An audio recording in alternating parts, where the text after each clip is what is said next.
Welcome, everyone, to the Center for Healing podcast. I'm here today with Susanna Marie. It's great to have you here, Susanna. Yeah, it's great to be with you, Matt.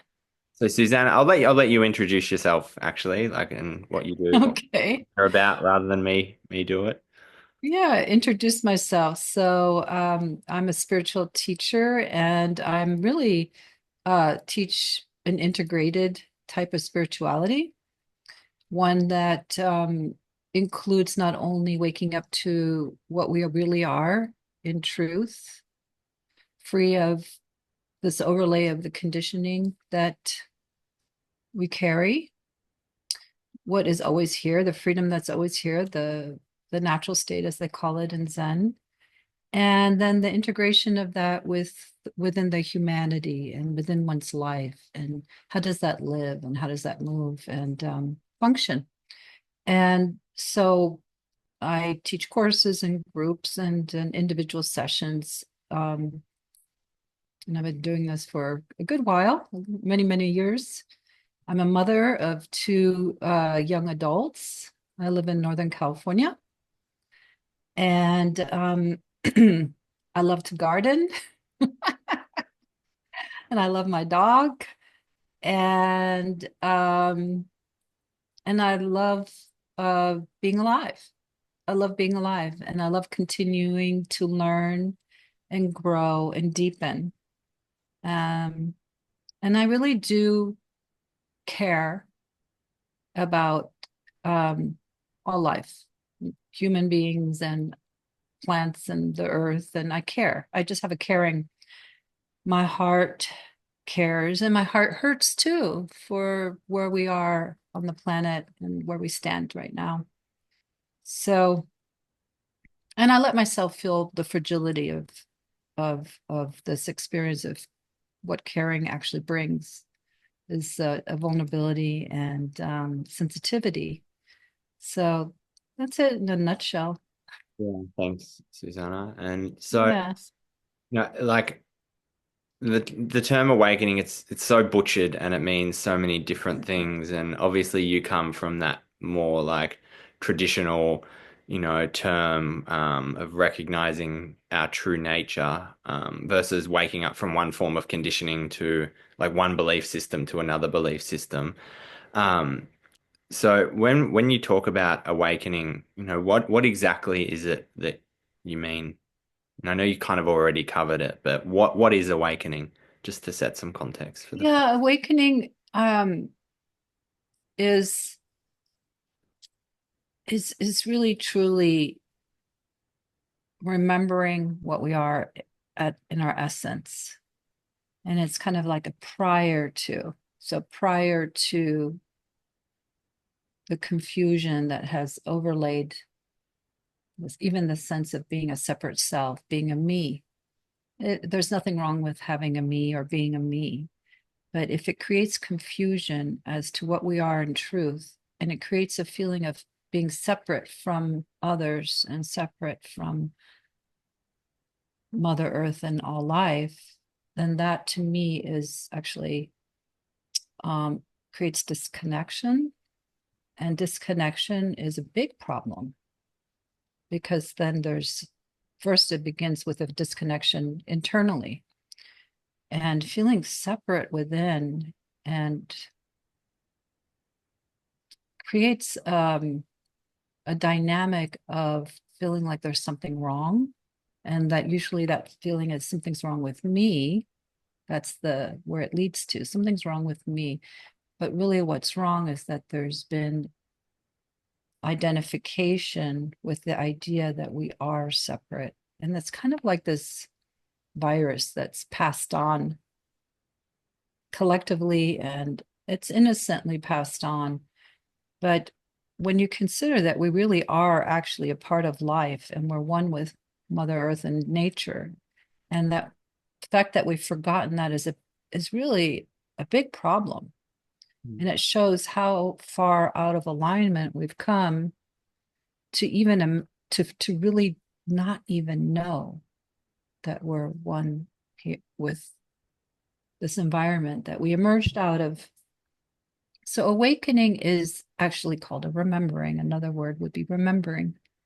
So that it's kind of like this return back to what we are in truth prior to these beliefs and the conditioning and the veils, they call them the veils, covering over what you really, really are in truth, whole and complete and one with everything, one with Mother Earth, one with within yourself, whole and complete.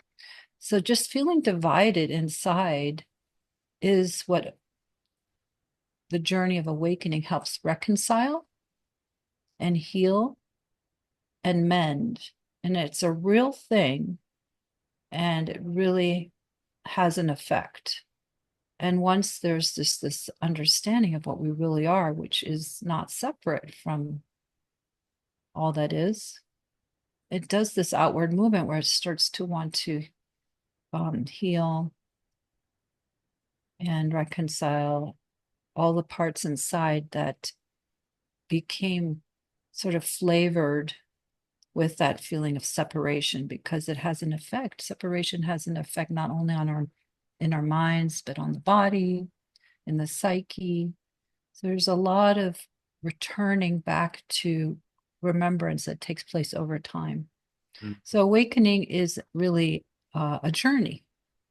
It's not just a moment in time, it's a journey of remembering. Yeah. Yeah. And so there's like various kinds of awakenings, like initially the awakening can be like outside of time, Mm-hmm. timeless space. And that could be, in Zen they call that kind of opening like Satori, where we just kind of open up and disidentify from the world of time and being a separate, isolated Mm-hmm. me. But I'd love to talk to you about this.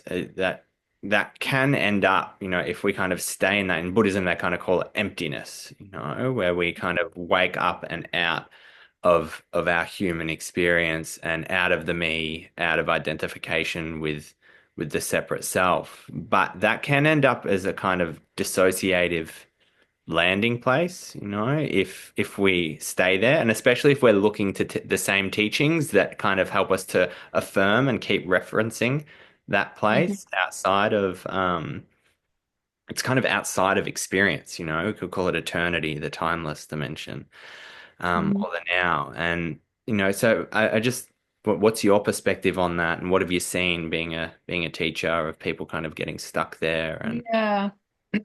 Well, there's something true and real to wanting to wake up out of what's lost and conditioned and confused. So there are real that pointing and teachings that have been around for thousands of years. There's validity to it.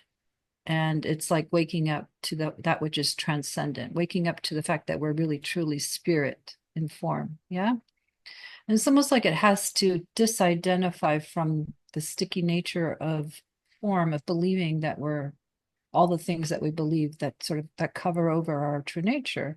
So this kind of stepping out of the quagmire of identification, the sticky goo of identification.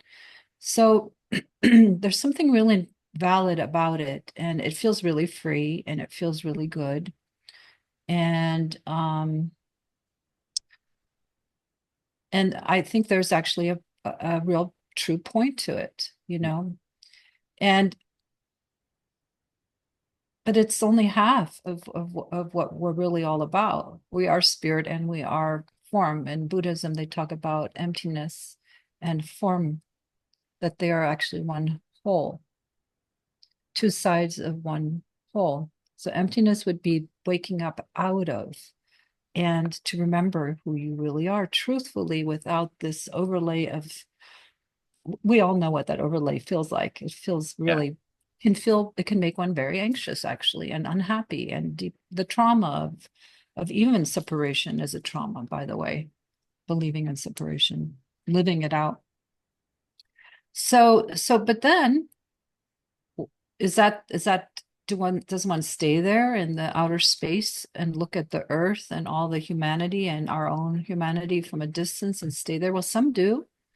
and some want to remain there and continue spouting out that this is what freedom is. This is the whole goal of realization, the whole goal of enlightenment, or whatever terms you want to use. But that's a very incomplete, as you know, an incomplete understanding. A more complete understanding would be then, how does this live here? So, okay, perhaps one really has then a really solid sense of that emptiness of your that you are spirit, that you are free, regardless, that you're timeless, that you were really, some part of you was never born, some part of you was never, is not going to die. It's an eternal spirit is eternal. And um it is completely completely free of everything that's taking place. So it feels really nice, but it wants to return here in terms of how does this live? And that's where it can get a little gritty and a little messy. And maybe one could use a little help sometimes, because that landing, coming back to Earth and landing, depending on how much content is here The karma, and how much material. What's that? just leftover karma, like through the body and contractions. Yeah. All the wounds, all the conditioning, all the stuff that you do with your work and offer, you Yeah. know about it. So there, it's understandable that people are really tempted to want to stay in the camp of the what's untouched, just not even re-entering the gravity from outer space, re-entering the gravity of Mother Earth and the karma, as you put it, and what's remaining. And it by the way, it you can't run away from content. You can't run away from what's here. Eventually, it's going to pull you down, whether it's this life or if you believe in lifetimes, another life. It's going to pull you down and ask for reconciliation. Yeah, and just like as you were talking, like it came to mind, I was kind of reflecting back on different periods through my own process. Like Yeah. sometimes I'll be so swung, like deeply in devotion to the transcendent dimension, like just like okay, I experience it as being as devotion to God and just kind of being so far up and out and just like how far can I go?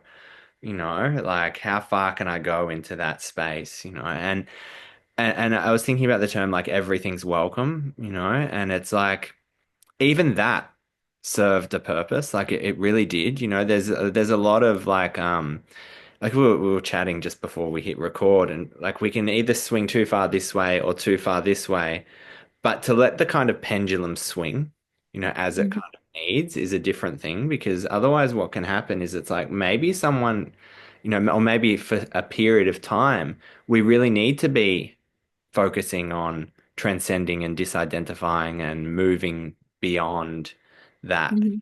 So then we've got a ground of capacity to then come back after. And so, that like as you were talking, I was thinking, there's no prescriptive advice because everyone needs something different in each moment. And maybe what needs to unfold organically is Mhm. maybe they move to more to transcendence for a period and then they come to welcoming and then maybe they move back. And it's kind of like rather than fixating on it meant to be a certain way, maybe we can just learn to kind of trust that inner compass, that inner kind of GPS and move where Yeah, it. beautiful. And maybe do some transcending and then some imminent work, some work within this being here. And maybe there will be more of a like, who am I really? And, there could, like you said, a pendulum. So a swinging, and it's very organic. And I think what's important throughout this whole thing is learning how to trust and follow guidance, inner guidance, Mm. Yeah, as to, instead of an outward a teaching, like this is how I'm supposed to do it. yeah, yeah, yeah, because it isn't prescriptive. And if you look at like, like some really brilliant teachers, like they'll tell one person one thing and then they'll tell the next person something completely different that seems to contradict what they told the last person, Mhm. and it's because like, each person is in a different place, and Mhm. there is like a ripening process that happens, like in a maturation. And for that to happen, it might need something different than the other person. And so, for a period, after I had that initial shift into emptiness, into the transcendent, I was really focused on those teachings, and it's like this is it, and I feel like that helped it become abiding, it really helped it mature and become, immovable, like it became always there. And but then at a certain point, I think this is around the time I met you, my son was born and I'm standing there kind of in space, like nothing, like that kind of identity of being emptiness. And I just intuitively knew, like, no, like if this is the end, like I don't want it. Like it's not even that good. Yeah, it doesn't help me with my newborn son Yeah, exactly, or your relationship. exactly. And because, I had a life of, pretty severe trauma, so much resistance to coming back. Like, oh, I don't want to go back there, you know. Yeah, understandable. Like Yeah, that's like going from a warm, yummy womb to a cold plunge. yeah, yeah, If exactly. there's a lot of trauma and yeah, so you do bit by bit, right? I mean, hopefully, and with some help. We do, both of us believe in nervous system support and help with trauma and help with somatic work, whatever, support at that stage is really, really important. Yeah, yeah, definitely. And so, some people, need that up and out movement, and there's plenty of teachings focused just directly Oh on, yeah. Yeah, but where it gets in trouble, right, Matt, is when those teachers with those teachings, or even the student misinterprets, possibly teachings, um, feels like that's all that you have to do and just stay there. yeah, Just stay in the absolute, stay in the transcendent. Don't come back into the garbage can. I heard one well-known, famous alive teacher say, I'm not going to name him, say the emotions are the garbage can. Don't go into the garbage can. I know who that is. Yeah, yeah. So, I mean, that was some years ago. So hopefully things have changed. I don't know if they have. But regardless, the point is not to make that person wrong, but it's that teaching is being broadcasted and taken in by very trusting, devoted human beings who are getting a lot of good stuff from that teacher, say, or from the Advaita kind of teaching, but it's not going to help them with then integration, which isn't too far away from the realization of transcendence. It's from the healthy trajectory and evolution is to go from I am that, I'm spirit, I'm whatever, consciousness to and it's here imminently and how does it live.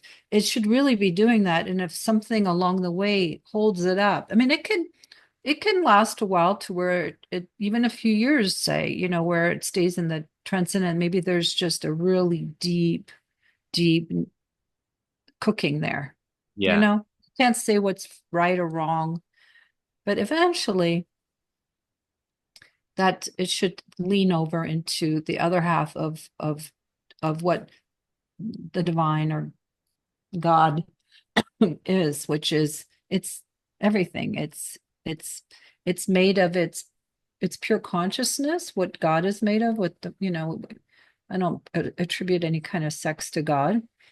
Um, and it's obviously creation. It's the uncreated and it's the creation. It's creation. It's obviously everything. It can't be separate. So if it omnipresent. doesn't lean, yes, omnipresent. And if it doesn't lean into its creation and want to make this conscious, and conscious also means healing, if it to make it conscious, then it's just like it's just half, it's like a boat with one rudder Yeah, yeah, yeah, yeah, or whatever, one paddle, and it's going to go in circles. yeah, yeah, You can see it, right?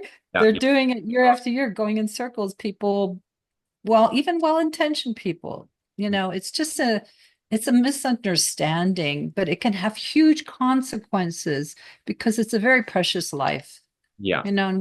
Yeah. And huge consequences, like for people who have, significant wounding and all that sort of stuff, because there's these over Yeah. romanticized ideas that that kind of awakening, it's just like you've got no issue anymore. But it's not you've got no issue, you've moved beyond your issues. You've moved to Yeah.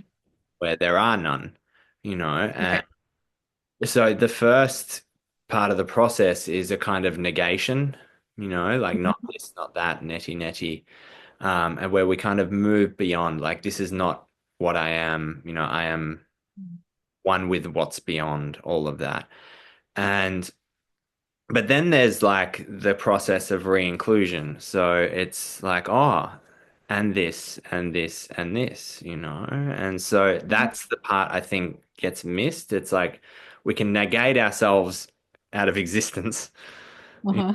But then the part that gets missed is the re-inclusion of existence, Yeah. and I think like, and I think the internet's such a huge problem, like, because people will take a teaching and apply it to their experience where it may not actually be relevant, to where they're at, like teachings of inclusive, and this is just in the context of awakening, not necessarily just about trauma healing and meeting our wounds and all that sort of stuff. But when it comes to people interested in non-duality and awakening, it may not be relevant to where they're at, that certain teacher or teaching, as we were talking. And so it may swing their pendulum in a direction, or they make their orientation what it's like using the wrong fertilizer for the fruit tree, it might not bear fruit for where they're at. And so it is so unique, you know. Very true.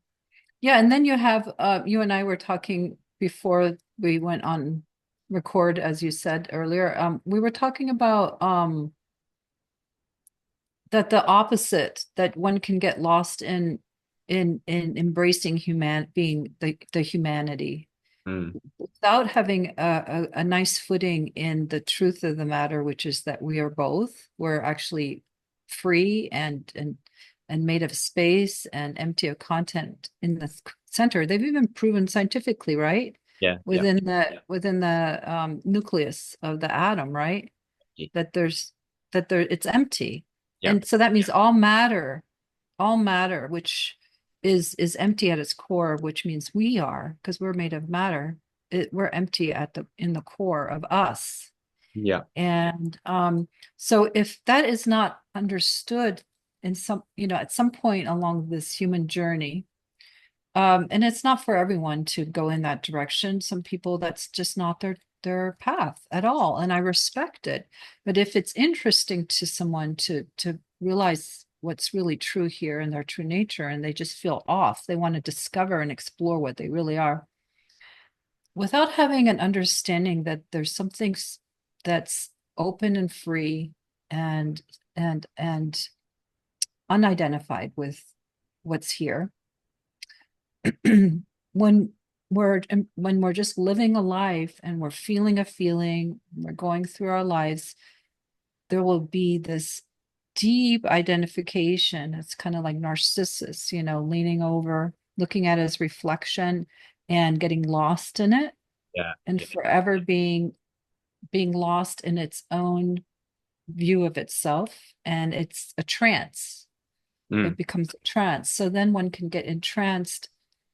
And you see it all the time, people believing all the time in something that's not true, including themselves being who they are.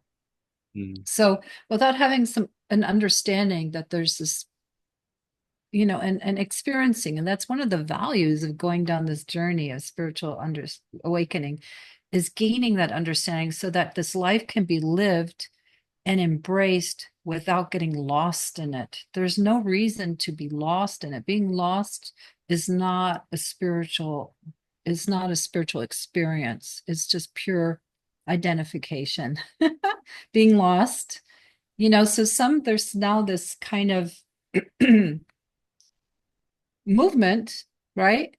Of just embrace your humanity and welcome everything. Welcome your sadness. Welcome your pain. Now, I get it. I get it. That's actually powerful, and it could be super healing and super valuable, but it doesn't make you free of it per se. What It, is it that's welcoming is the question then. What is it that's welcoming?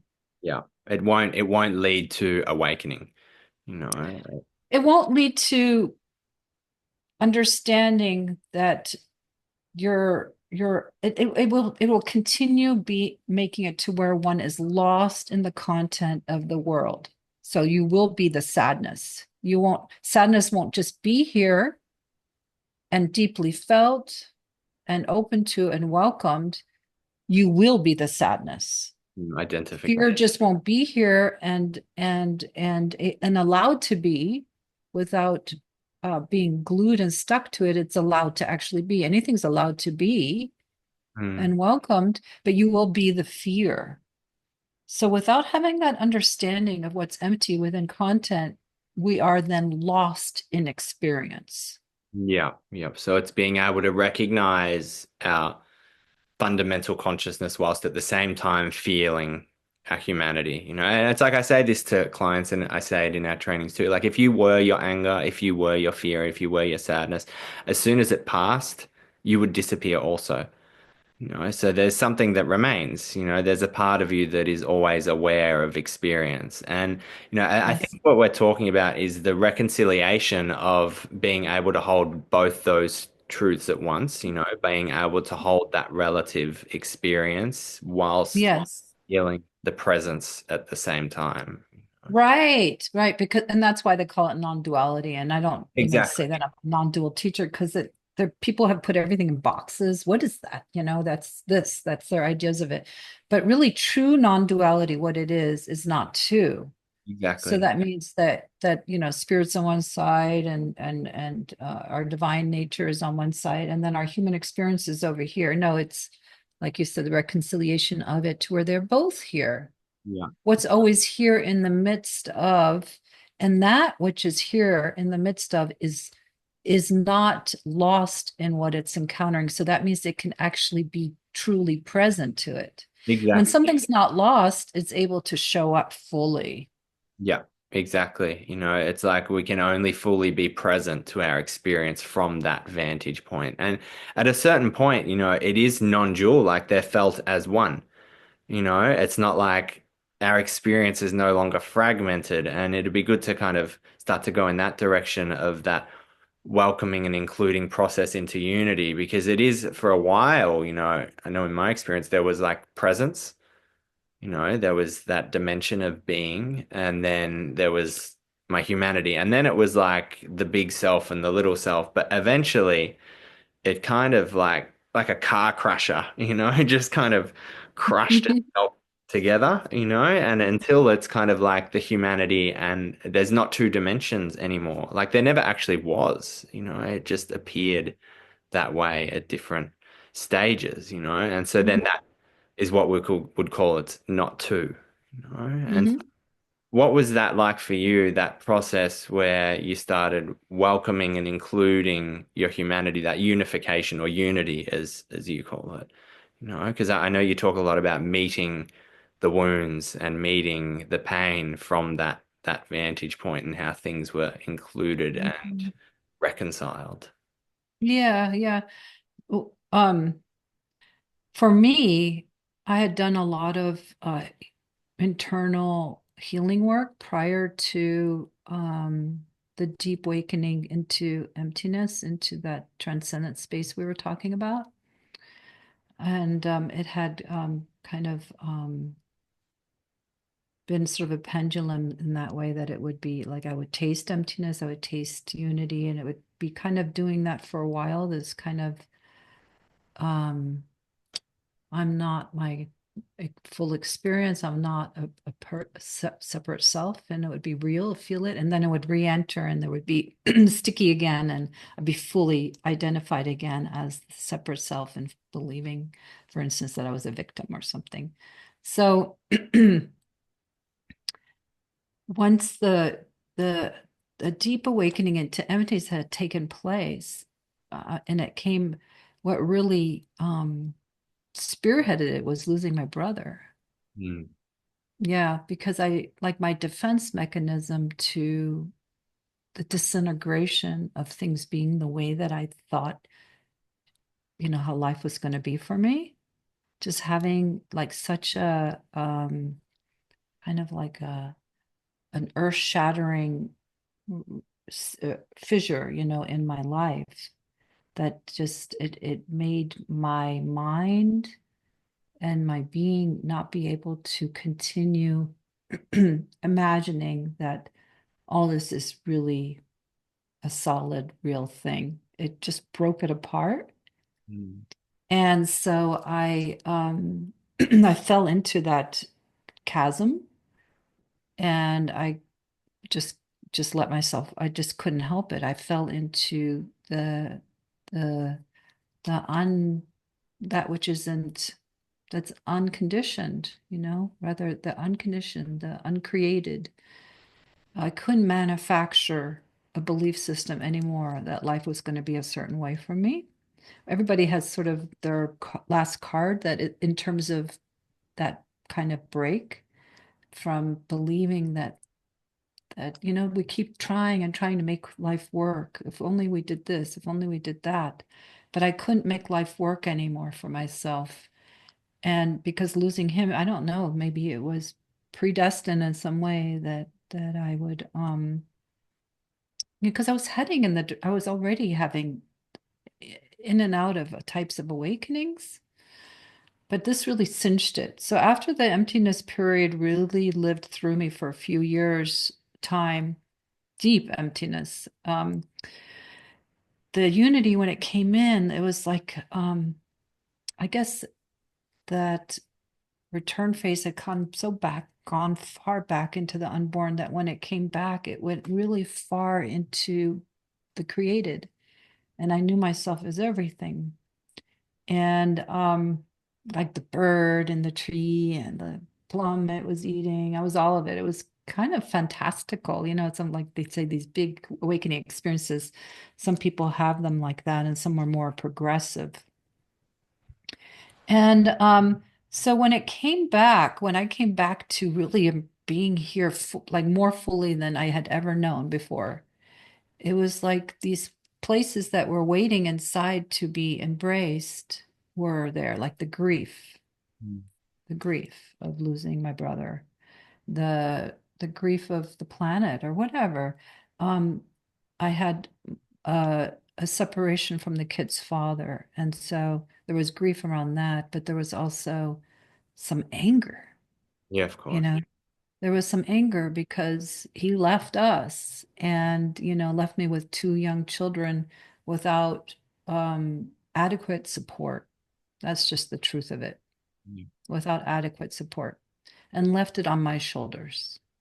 And so I was in a full blown awakening. It was a trip to be doing this and be caring for two beautiful, innocent, young, 3 and 5 beings, and be at first in the emptiness journey and then in the unity. And so, but coming back in gave me the blessing and the grace to be able to go deeply into something and not get lost there. So it was like welcoming this feeling of anger and even feeling like a victim, Yeah. because there was some victim energy there. And I realized, for example, around be feeling like a victim, for me at least, um, that eventually, as I went into it, I realized I was just hurting myself. Mm. And it didn't let him off the hook of what he was doing, or you know what I mean? It wasn't like it was giving a free pass Yeah. to to the reality of the conditioned reality of things. They were still what they were. But internally, um, I couldn't pit myself against myself and create more pain by believing that I was a victim. Yes, circumstances were what they were, and it was yucky. It was bad. And just sitting with the isness of things versus trying to squiggle out. and deny or hide or make a story about it. Yeah. Sitting with the isness of things was had its own beauty, believe it or not, in a strange way. It had its own beauty. And it wasn't like I wished I had signed up for this experience per se. But within it, of course, there were many beautiful moments. I was taking care of two beautiful children, you know? And I in many ways I had a very blessed, graced life. I was healthy, in a beautiful environment. Um, so there are much worse conditions, as we know, out there. But so I had my own hell realms to work with.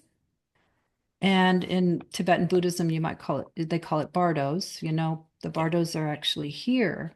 Bardos meaning states of consciousness that just are hellish, Yeah. or realities that are hellish.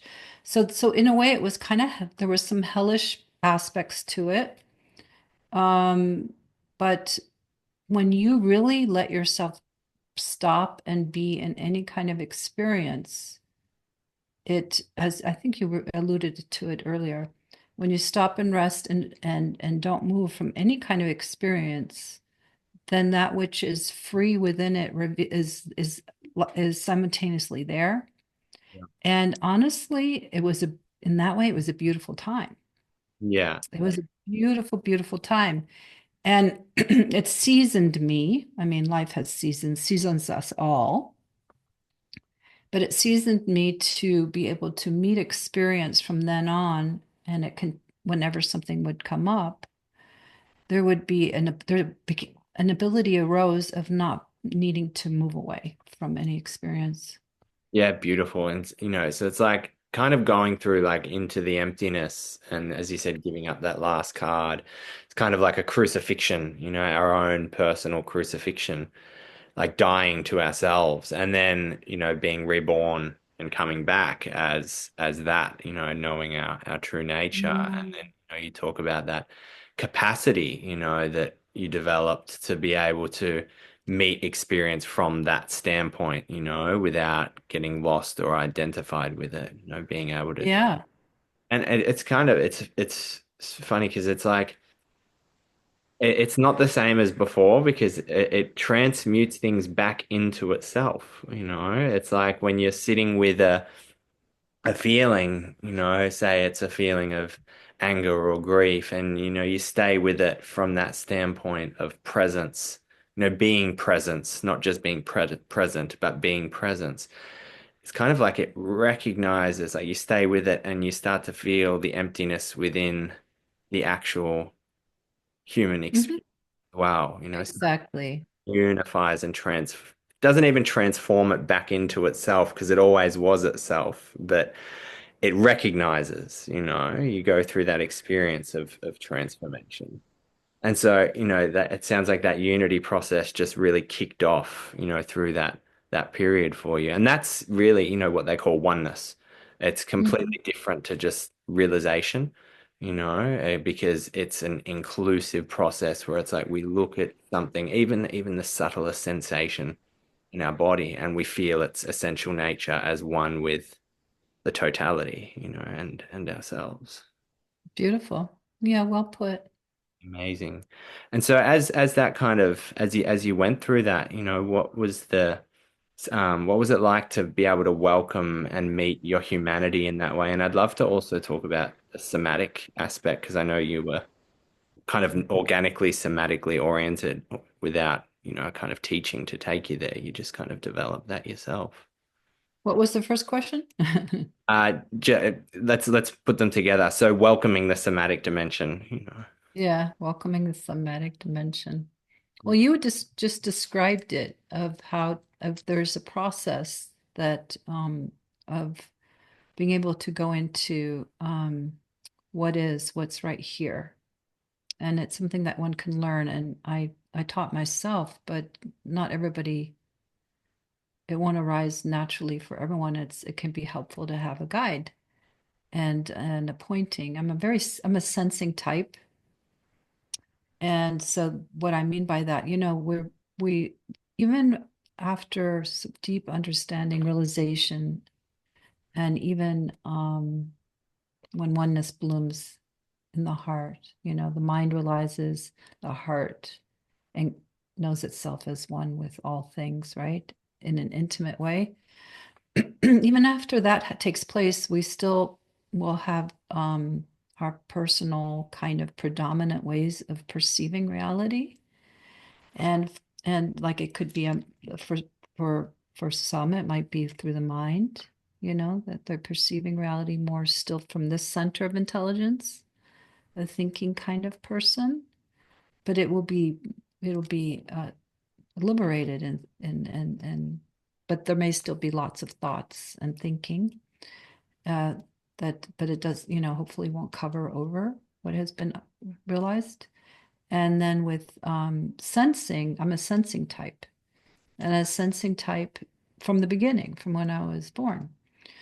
So sensing type for me, what that meant, how it translated is that I wasn't so much of a thinking type. I Mm. didn't really think with thoughts and words in the same way. I just felt and sensed. But that can also be sticky. You can be unliberated in your sensing in Mm. this in the way that it can be lost in the content, and it'll be just as lost in identification as the mind could be lost. Mm. Yeah. So so through the unity experience and going through unity for a good 9 years, really truly, that the sensing came on board and it was used as a way of encountering the content and helping it alchemize, I suppose. So I would feel into, we kind of, the word feeling and sensing are so close. The way that I would define it, and maybe you can define it too, if you have some different definition or an addition to it, is that feeling is it actually contains some labeling. Yeah. You know? Sensing is more vibrational.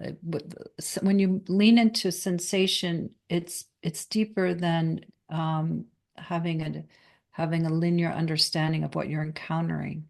It's energetic. Would Exactly. you say? Yeah. Like the felt sense, set pure sensation is like so close to naked experiencing, versus feeling is like a superimposed layer above pure sensation. Because, say we get a feeling or an emotion and we label anger, you can go deeper than that into the felt sense of anger. Hmm. But you can't go deeper than the felt sense of anger into the emotion, So it's like a layer closer to Hmm. reality, actuality. And the felt sense is always immediate. It's here, right here. So, the felt sense can really be a doorway into presence. And if you go into the deepest core of felt sense, you will find pure consciousness, being There made you go. made of the same substance that we have recognized the fundamental I as. That's Mm. the unification. You're going into experience so deeply that you recognize its essential nature, and its essential nature is one with ours. So the somatic dimension is, it's for me, it's been foundational to the unity process. Yeah. And as you know, the the journey of going into something in a sensory way when you feel called to that something's calling inside to be met, to be focused on. Let's say there's some fear, or uncomfortableness, and there's this leaning in that takes place when you it's a love affair, the heart blooms and it wants to know itself. It wants to embrace, doesn't want to leave anything behind. So there's this leaning in out of love and wanting to encounter what its own nature there, what it is, and curious, like, what is that? What is that vibration there that is feeling out of sync and off kilter? And it does it with sort of an innocence in the sense that it's not doing it to accomplish something, because like, there's not a goal in it. The real way that what you just described takes place, that where there's a deep healing and also a release of some kind, because it knows itself as consciousness, as that, and it's all very intuitive. It's not a process. It's Mm. not a process that one goes in and sit with the goal that this Yeah, is what I'm going to do. I'm gonna make that. Because No. because I remember I at first I had learned how to do this for Yeah, myself, and I was applying it to everything that was arising. And there was this moment in time when I realized that I was using it like a tool. yeah, yeah, And it and I kind of got in over my head. Like, with once I like the way that I realized that was a good moment, was like an aha moment, because I had turned it into a thing. yeah, And when you turn something into a thing, then it's solidifying, and it contains again separation. yeah, yeah. So it's no longer. There's this tool that Yeah, I'm using, like, with something that's here. That means there's two things happening, right? yeah, yeah, yeah. Yeah, I get what you mean. So Eh, there was this aha and like a deeper falling, like, oh my God, I cannot save myself. It's like a I, layer of the will. the layer of the will, like, truthfully, the truth is that there is no escaping the situation of life. No tool, no matter, I got really good at it. It gave me lots of freebies, like you can believe in this tool for a while. It's actually doing something. But Well, in the end, I bumped up against my own, like belief of, like, that I'm still a somebody that's doing something. yeah, I'm still separate from my experience. Yeah. And it's all just this great Houdini act. It's like the intelligence of life really wants us to just know ourselves as life living, Mm. and not a separate somebody living life. And so it's going to, you know, um, it's going to ring a bell and say, no, Yeah, you can't get away with that anymore. It's not in your best. That's not even true anymore. yeah, and that's kind of what it's like, being repeatedly humbled in that way. It's like Mm. something will work for a while, and as long as we're using something as a tool, it kind of deadens that natural and organic curiosity and explorative kind of orientation of our nature itself. Like when it becomes a tool, it becomes more mechanical, like less organic. And it's like we can use something for a while and then, something will happen. It's like, oh, it's not working. And then it's like Yeah, underneath that is always that sense of like helplessness, like, oh, there's nothing I can do to make something happen, you know? exactly. And then And that's the end of that energy stream. And it says something new, something free, more free, something freer is really what's happening here. And yeah, because you turned it into a something, that's what a tool is. exactly. And it's kind of like that moment of Christ on the cross, like of helplessness, like not my will, but thy will be done. We hit our own, there's like repeated crucifixions, like where we hit Yeah.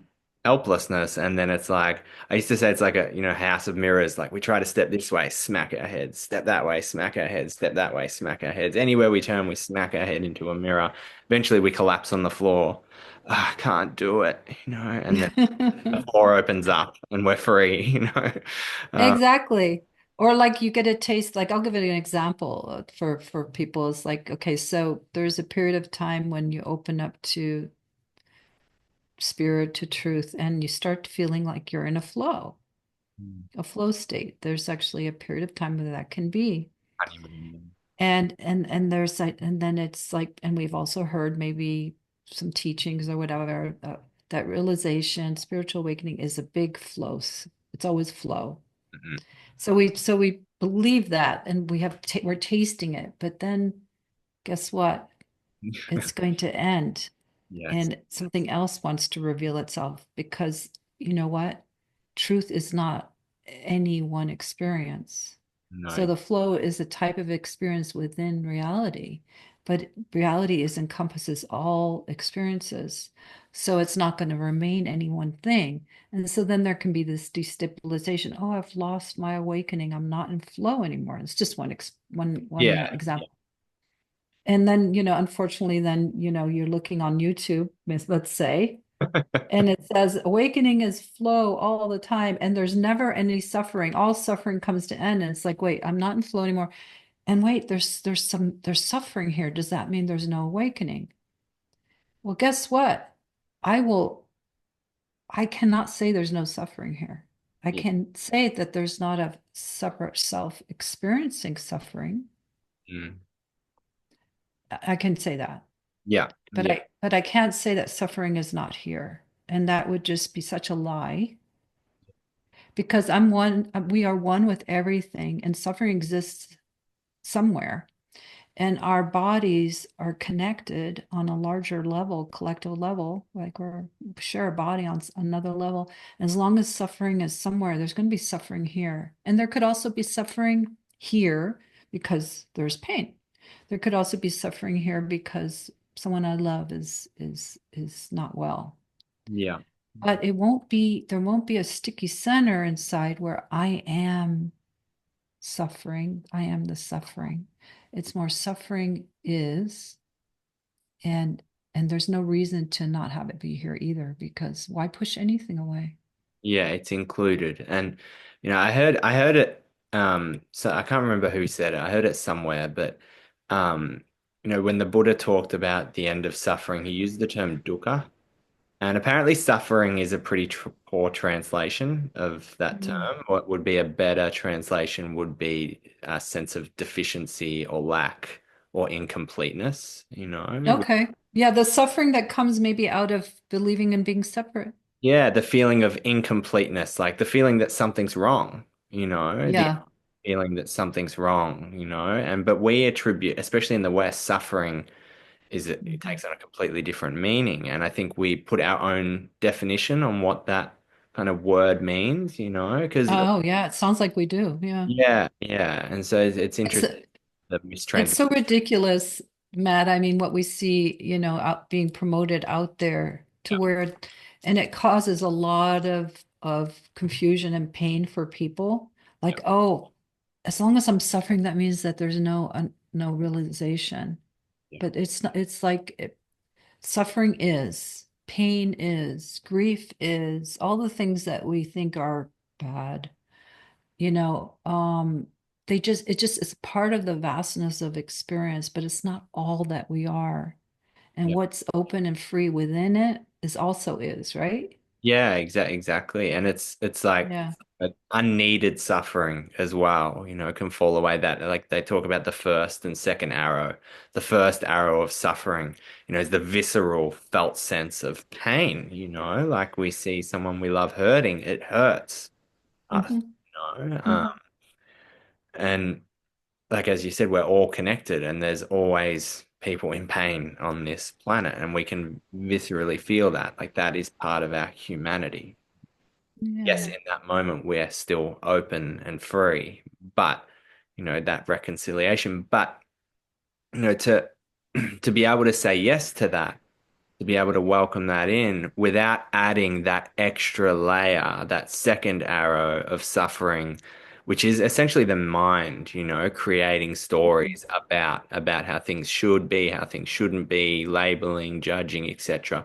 And all of that acts as an extra layer of friction, of suffering on top of the visceral pain. Hmm. So if we strip Yes. that away and just experience the pain raw as it is, in its Hmm. actuality, immediate now.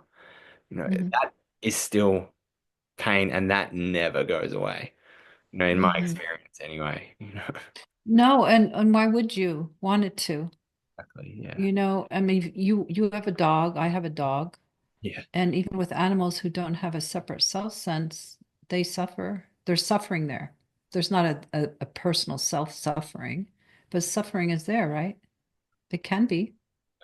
it'll flow in and out whenever it comes. Like they might be lonely and miss you crazily when you're gone. Yeah, There's all kinds of moments they might be in pain. So exactly. it's like it's part of life. The Buddha also said suffering is part of life. Yeah, exactly. And I once heard Adya talk about, like the two movements, like moving beyond suffering, waking up out of suffering.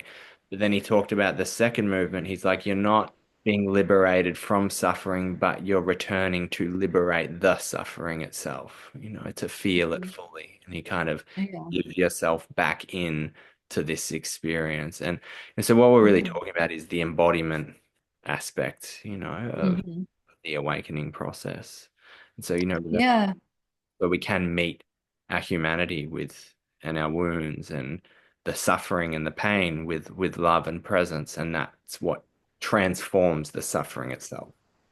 exactly. So it's a good completion of our talk in a way, a circle in that, I mean, and you can add what you want, but I just for me it's like we've done a sort of a circle Yeah. of why awakening, what, as we interpreted it, is helpful to actually living and being human and how it helps be here.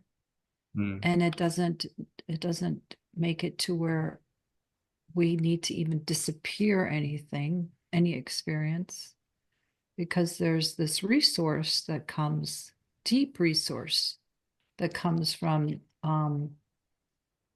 knowing what we really are, which is, um, and it's not a belief, it's actually an experiential understanding that at the center of us, if anything, is it's empty.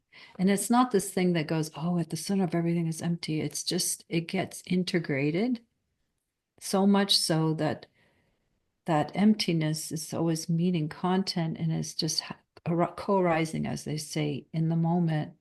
And it's doing it so naturally. Yeah, exactly. Beautiful. So thanks so much, Susanna. That was a wonderful conversation. And you're right, it kind of tied Yeah. itself into a neat little circle. Yeah, we did. Thank you too, Matt, for your experience. Yeah. So I'll put all the details below about Susanna. She said she does private sessions and stuff if anyone's interested. And thanks again for joining me, and thanks to all our listeners. Yeah, thank you, everybody. Be well.